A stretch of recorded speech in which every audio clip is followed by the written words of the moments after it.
My neighbour won't stop singing Christmas carols. It's a little bit ridiculous to hear Deck the Halls not long after Halloween. I mean, I'm all for the spirit of Christmas and I'm no Grinch, but to wake up at 6 AM on November and hear my neighbours singing was enough to irritate me. I've lived in this house going on 3 years, and I know the neighbours in the sense that we've waved while taking care of our yards and discussed the weather if we happen to see each other outside while taking the trash cans out or checking the mail.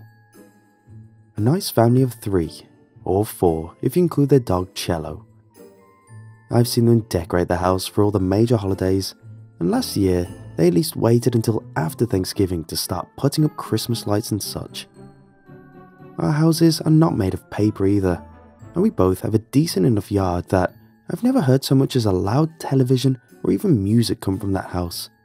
So, this is the first time I've ever heard them singing, and they must be really going all out for it to carry this well. When it woke me at 6, I attempted to cover my head with my pillow, which didn't work. Then, I turned on an ambient white noise sound, and thankfully that lulled me back to sleep. The problem is that when I woke up at a comfortable 8 AM, they were still singing. Not Deck the Halls, but now they were singing Joy to the World. Again, it's November. I've tried to shrug it off and go about my morning. I took a hot shower and brushed my teeth, made some toast and slipped on my work shoes, all while hearing Joy to the World. They must be singing the song several times each, because I know for a fact they started with Deck the Halls. I usually left my house through the carport door, but I wanted to check out their house and see if these maniacs had already decorated their house as well. When I stepped out of my front door, I immediately noticed the wife and daughter standing on their doorstep in their night clothes. They were both facing the inside of the house and singing to their husband, Arnold, or as he liked to be called, Arnie, who stood in the doorway with one hand on the door as if he'd just opened it. These people were caroling their own house. And the daughter, I think her name was Tanya or something like that, probably should be in school. "Taking a sick day, folks?" I asked with a raised voice to call over the singing. They didn't reply, so I stepped closer to my vehicle in the driveway and looked back towards their house again. Arnie looked back at me with just his eyes and a wide grin that looked strained. "You guys taking requests?" I asked. Again, they didn't reply. Not very Christmassy of them to ignore me, I thought, before climbing into my vehicle and heading to work. I got home at 4, and they were still singing. Right now, it's silent night. The wife and daughter are still in their night clothes, and Arnie still held the door wide open. First thing I did when I pulled in was honk a few times to try and get their attention, but they didn't stop. They didn't even turn their heads to look at me. I stepped out of the car and started across the small patch of grass that separated our houses. I was in his lawn and maybe 5 feet from them when I heard something else. Something mixed in with the singing. I stopped and tried to isolate the sound. It seemed to be coming from inside. I looked up and caught Arnie's eyes. It was him. He was making noises through his wide, forced smile and clenched teeth. I froze and stared at him. "Arnie, what's going on here? Are you guys okay?" I asked nervously. He grunted back, his eyes shifting left to right quickly. I took it as a no.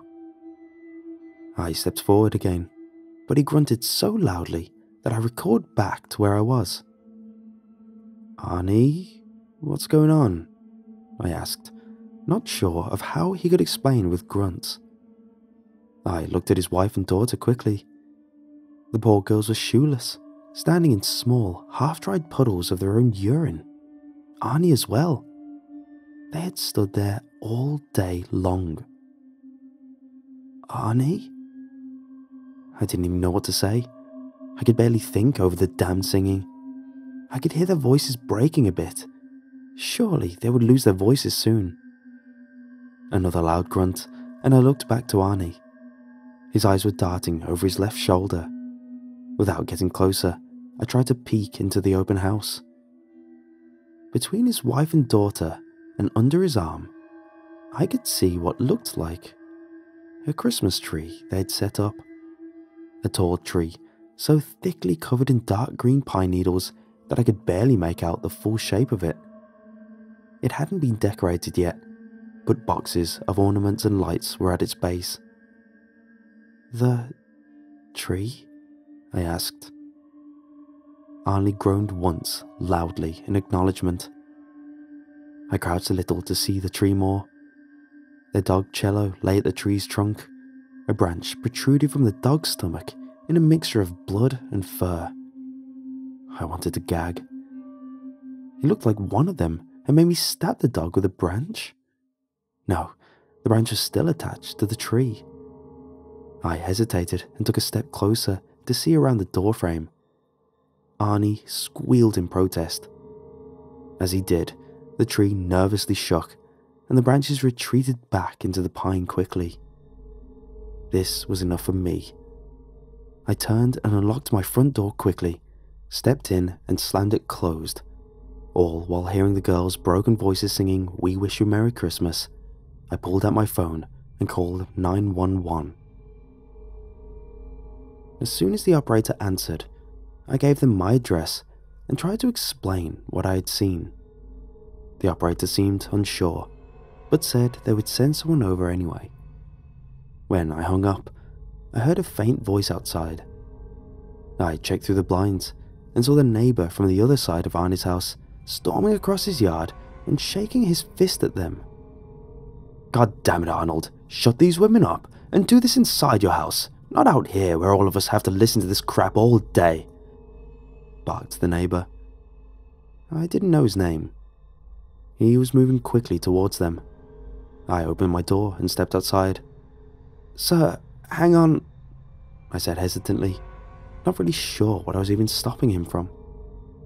He didn't hear me at all, or was so enraged that he tuned me out. He crossed his yard and into theirs.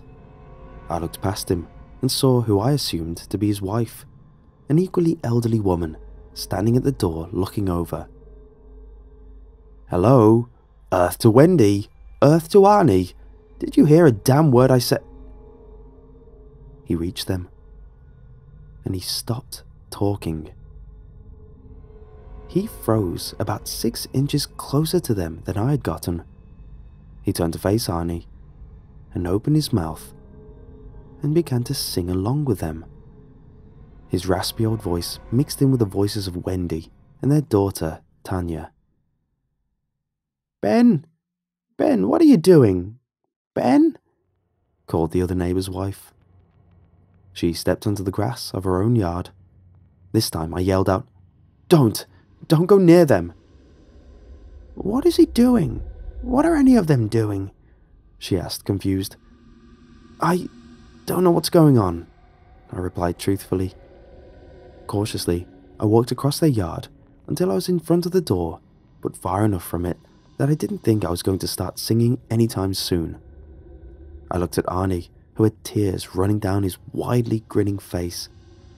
I walked further around until I was closer to the other neighbor. I looked back at the carolers and could see the mother and daughter's faces were wet with tears, but still, they sang.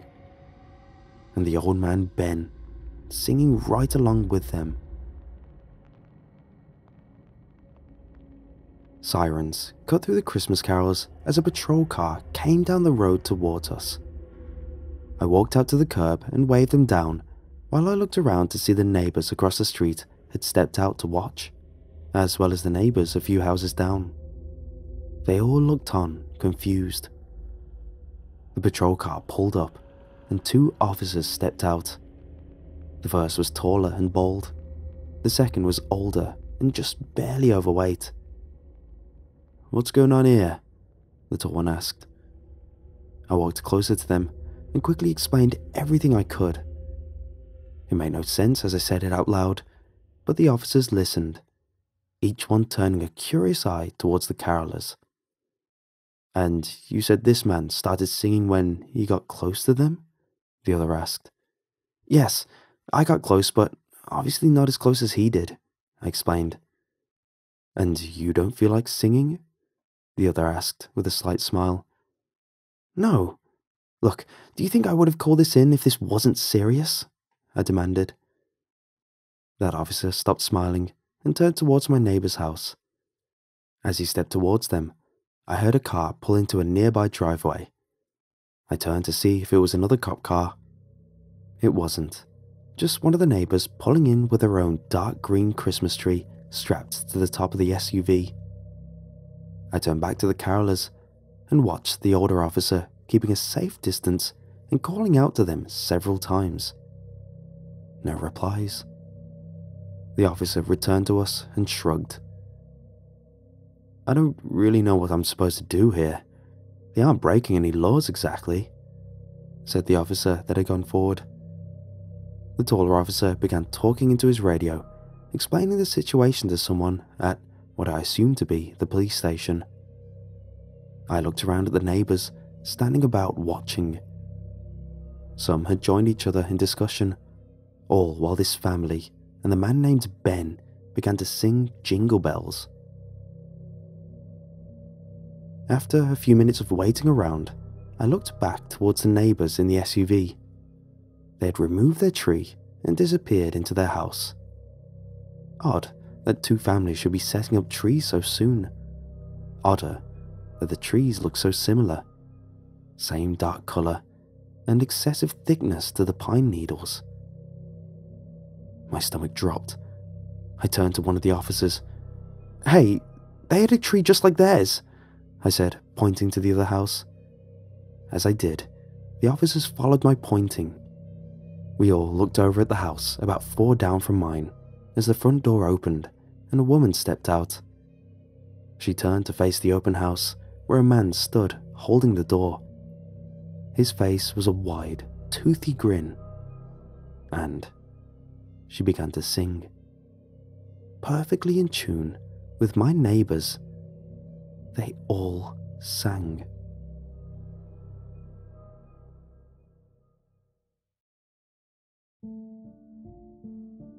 Well, it's been a couple of days since then. That's because things have gotten more and more strange around here. We tried a number of ideas. We did in fact use ropes to pull my neighbors from their doorsteps.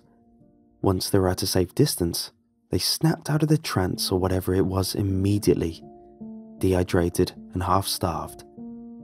Once the police officers that showed up and I pulled all the neighbors to safety, I suggested that we burn the trees. None of them were too keen to burn their houses down at first. We weren't positive it was the trees because none of them could talk until their sore throat had healed up enough to give us an explanation. But once they could speak, they told us everything they knew. Apparently, my immediate neighbor, Arnie, and his family had gone to a local tree farm simply to enjoy the outdoors and scout some of the potential trees for the upcoming holiday. They had no intention of actually buying a tree this early. The poor man just wanted to take his wife and daughter out for some family time. He said that while they walked, their daughter, Tanya, had told them she saw something small moving between the trees. Her parents thought it was just a young imagination running wild. Whatever it was had led Tanya and her family to a certain area of the tree farm where all the trees were tall and heavily laden with dark green pines. Arnie said the rest is sort of blurry, like a dream, but he remembers feeling obligated to take a tree home immediately. They used tools from the barn and cut the tree down themselves. None of them remember paying for the tree or even driving home. The other neighbor that had set up their tree second had a very similar experience. I found out that their names are Dylan and Ashley, and this was their first year in the new house. Both families mentioned seeing something moving between the trees sort of leading them to the part of the tree farm where the thick trees were. Since nobody wanted to risk being forced to sing Christmas carols non-stop, the police and a few others in the neighborhood used drones to see what was going on. We used the drones to go into the house and investigate the trees. Both houses had the same situation. The tree was set up and decorations were placed around the base. The families then must have been forced to begin singing while whatever was in the tree consumed the family pet. For Arnie, their pet cello still lay at the base of the tree, now emptied of blood. For Dylan and Ashley, they had a cat. Had. While we discussed our options on how to handle this, one of the drones was knocked down by something inside the tree. When we replayed the video, we could see a long, narrow, what looked like a branch, reach out of the tree and smack the drone to the floor. It then made a gurgle and a click noise and receded back into the tree. The police left the affected families in the hospital while they roped off their houses. They sent units out to the tree farm to investigate, and 2 patrol cars remained behind to keep an eye on the houses. That was the last I talked to the police. I came home and looked up whatever I could online. The closest thing I can think of is some kind of trickster goblin called a Kilikansaros. But aside from the pure absurdity of it, these creatures weren't supposed to appear until the 12 days of Christmas, being December 25th to January 6th, so they were extremely early. I kept peeking through the blinds as I did what research I could. The neighbor's door had been closed, I'm assuming by use of ropes. But knowing what had just happened, I couldn't help but be curious. Not white people in a haunted house curious, but curious enough to keep an eye on the house. Surprisingly, the news hadn't picked up the story, and no announcements had been made about staying away from the tree farm. I called one of the officers that had left me their card, hoping for an update or an explanation, but he didn't answer. I was ready to call it a night when I saw movement next door. It was quick, but sent a shadow across the window. It caught my attention, and I began to stare across the yard. It looked like a bush itself, scurrying across the kitchen. It used dark thin arms to open cabinets, close and open the curtains, and even open the refrigerator.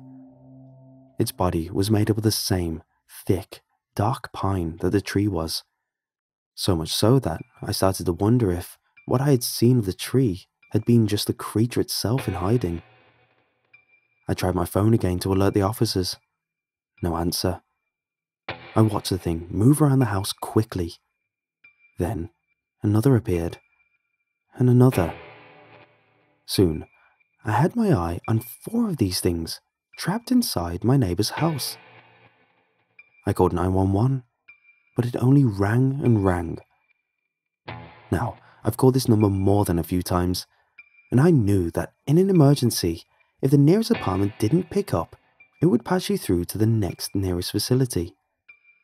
It didn't do that. I hung up and pocketed my phone.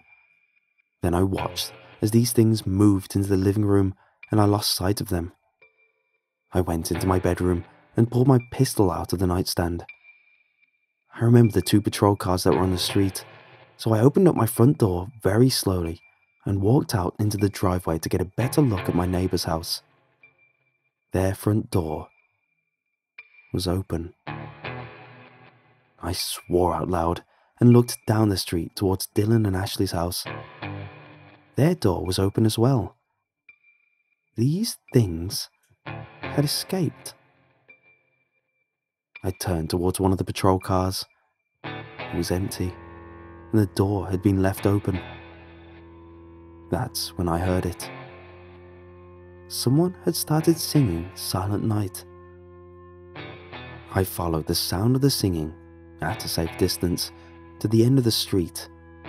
Each of my neighbors' houses had their doors open, and the singing was much louder now, and sounded more like a choir than a single person.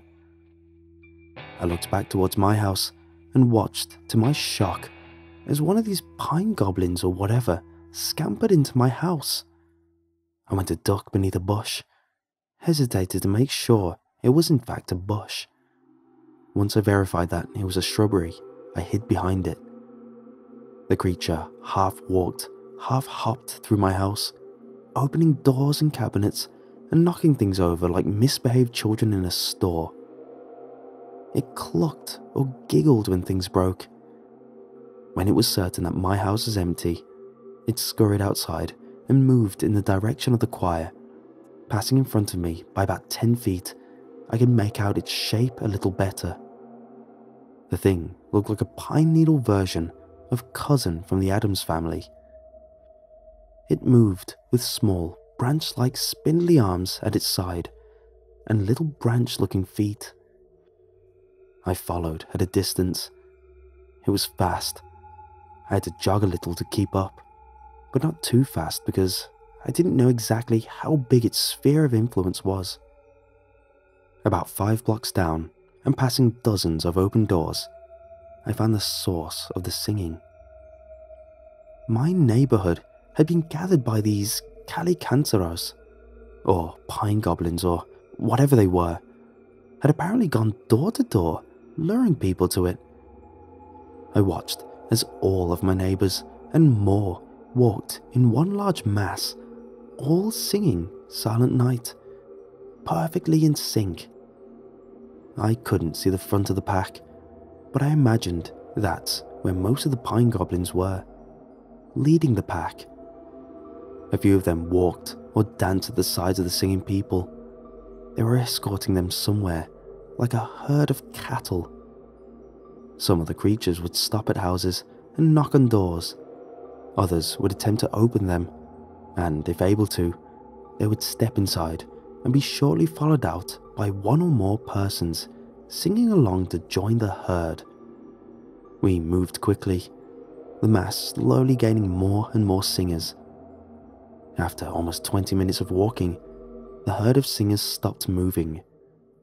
I was far behind, but I froze as well. The people kept singing.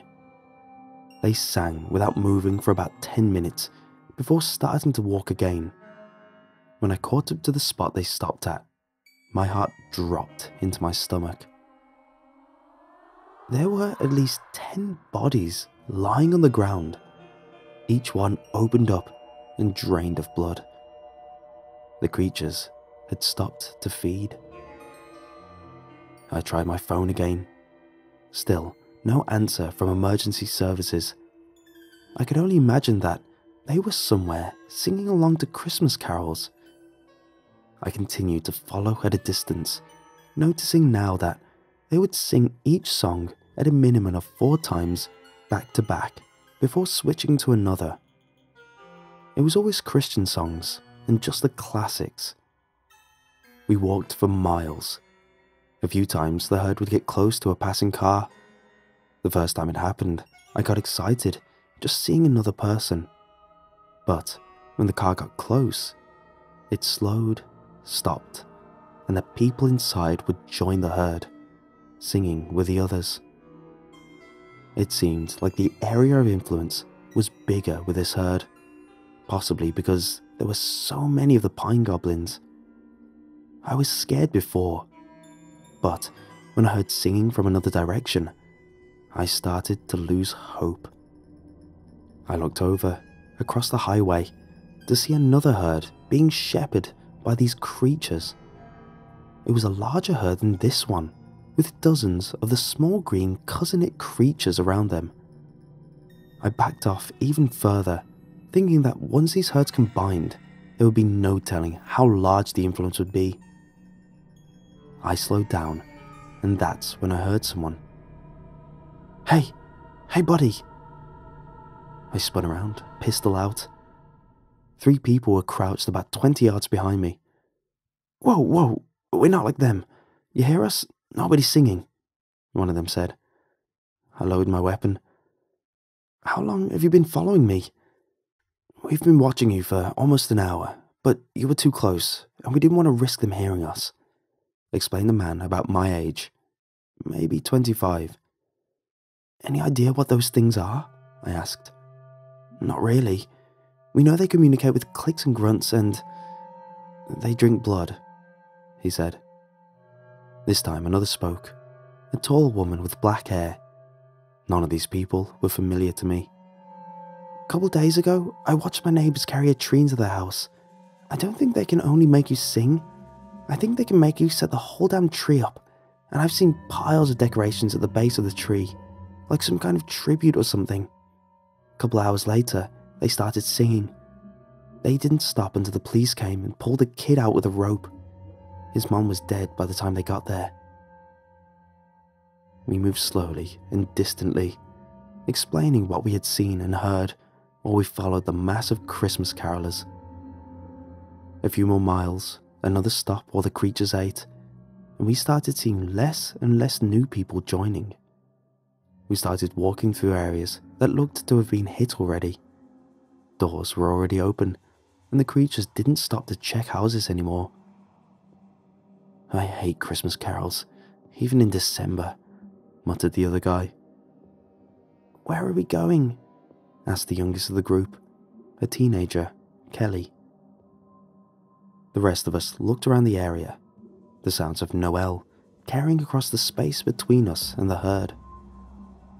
The only thing this direction is the tree farm, the woman said. We stopped and looked back towards the town, our home, left empty while its inhabitants sang Christmas carols and marched towards what we can only imagine as the source of these pine goblin creatures.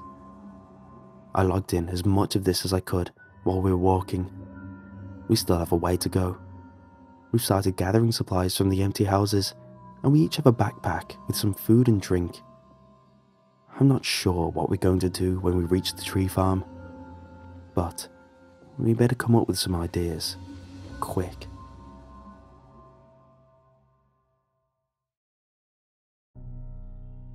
It took some time for us to make it to the tree farm. The creatures we took to calling pines stopped and fed several times and carried the choir at a slow pace. We were always careful to stay far enough back that we weren't drawn to the endless singing. We walked, mostly in silence, unsure of what to say to each other while we watched an entire town of people marching and singing what used to be songs of praise and joy, but were now a melody of doom. We would take turns speaking to the youngest, the teenage girl named Kelly. We had learned that both her parents and a younger brother were part of the mass now. She had been in the shower while the pines had taken her family. She had come downstairs to an empty house and an open door with the sounds of silent night echoing from outside. The man, roughly my age, named Timothy, he and his boyfriend Eric had followed the crowd when they first saw it, until Eric had recognized the friend and gotten too close.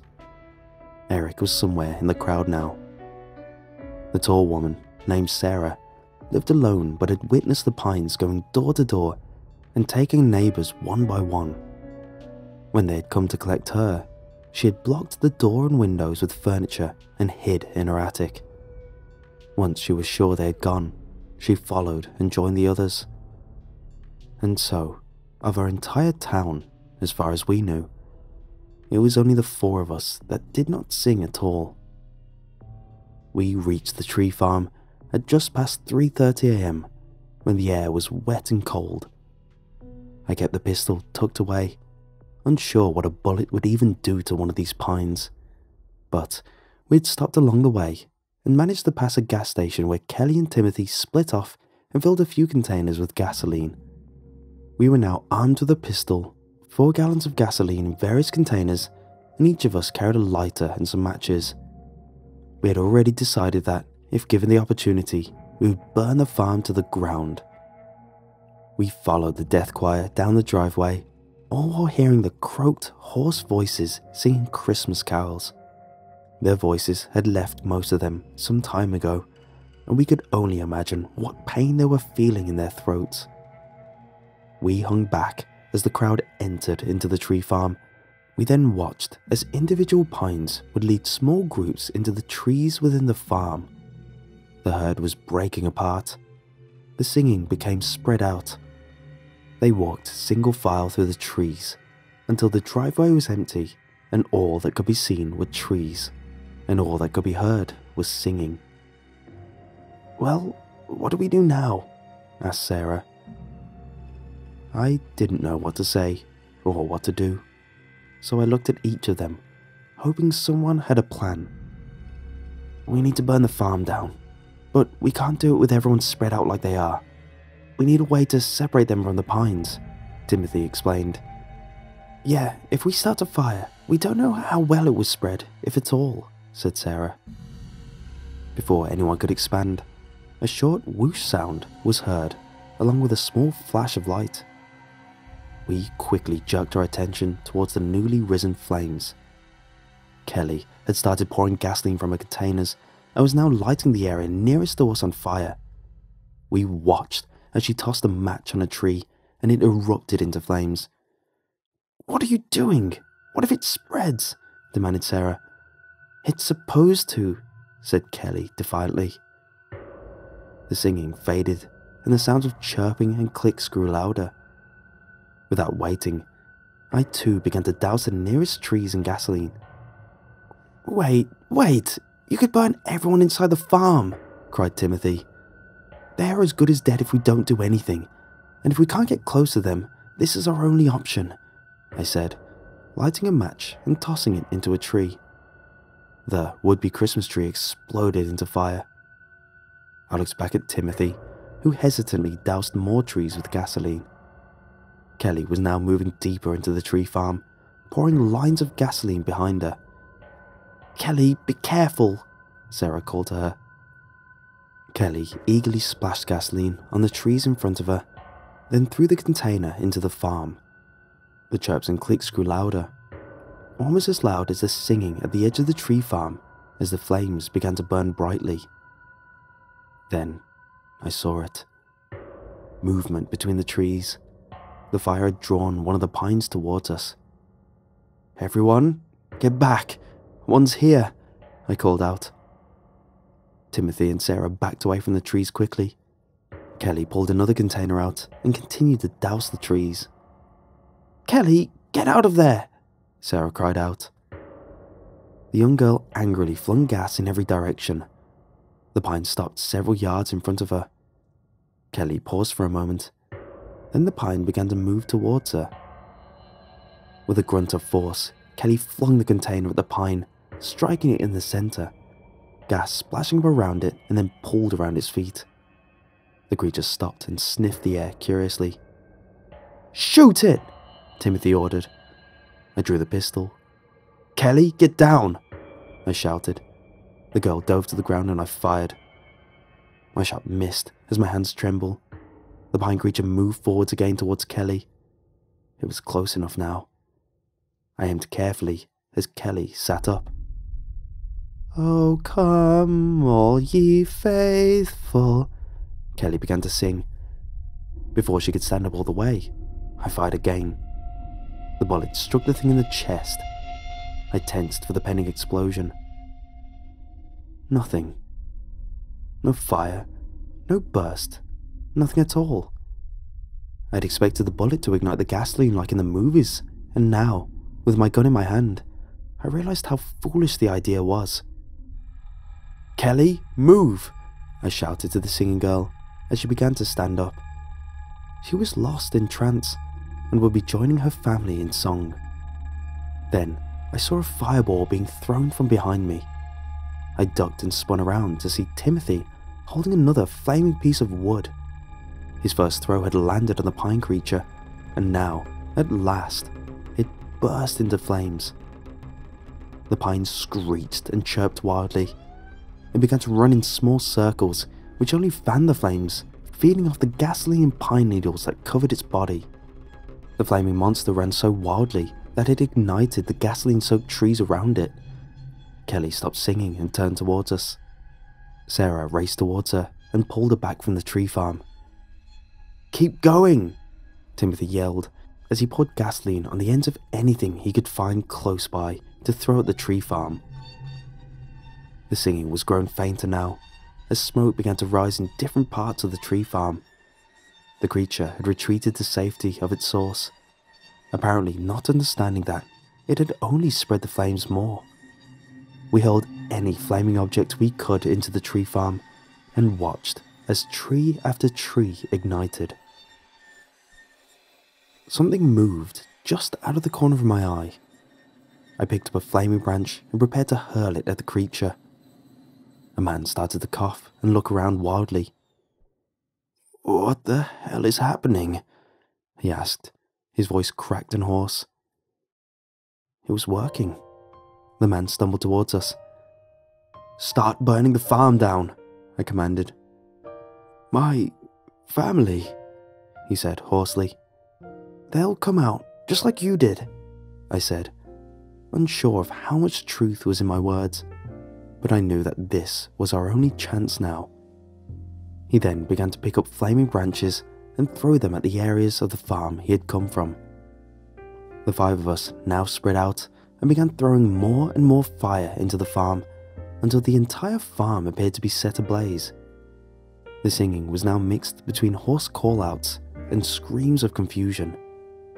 We began to shout, "This way! Follow my voice! Get out of the fire! Come this way!" I shouted into the burning tree farm. One after another, people walked out, crawled and stumbled towards us from the burning tree farm. They coughed and clutched their throats. The singing was now almost entirely gone, and we could hear something more horrible replace it. True screams, as some of the people must have caught fire. We watched from outside the flames as many people would stop and roll on the ground to save themselves from the fire. Thankfully, it worked, and the more people came out, the more would go back to pull whoever they could from the fires.